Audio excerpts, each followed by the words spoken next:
কিন্তু আল্লাহ বললেন ইন্নী নুবাশশিরুকা বিগুলামিন ইসমুহু ইয়াহইয়া, যে ঠিক আছে সবার কারো লজিকে মিলবে না, এটা হবে কি হবে না কেউ বুঝবে না, কারো এটা জেহনেই আসবে না, দিমাগেই আসবে না, কিন্তু আল্লাহ চাইলে অবশ্যই হবে ইনশাআল্লাহ। Yes or no?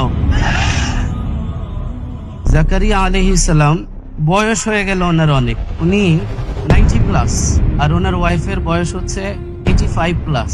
তো এই সময়ে এসে উনি আল্লাহর কাছে চাইছেন, উনি চাইলেন খুব চুপিসারে আস্তে আস্তে আল্লাহর কাছে কানলেন, বললেন আল্লাহ আমার হাড্ডি নরম হয়ে গেছে, আমার চুলদারি সাদা হয়ে গেছে, আমার ওয়াইফ বুড়ি হয়ে গেছে, কিন্তু আমি ভয় পাচ্ছি যে আমার তো বংশধর আর থাকবে না, আমার তো সন্তান নেই, এই ভয় আমার হচ্ছে, আমাকে একটা সন্তান দেন।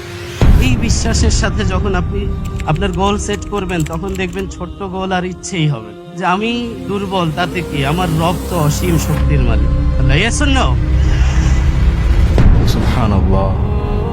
এই শব্দগুলো এতটাই স্বচ্ছ এবং শক্তিশালী যা আল্লাহর প্রতি আমাদের নির্ভরশীলতা এবং ভরসা বাড়িয়ে দিয়ে সবর করার শক্তি দেয়, নিজেকে ধৈর্যশীল করে তোলার শক্তি দেয়, আবার ঘুরে দাঁড়ানোর সাহস যোগায়, নিজেকে মানসিকভাবে শক্তিশালী করে তোলার, হৃদয়কে হতাশার কালো ছায়া থেকে বের করার এবং নিজেকে সফল করার লক্ষ্যে হাজার হাজার ভরসার বাণী নিয়ে লেখা এই মোটিভেশনাল মোমেন্টস।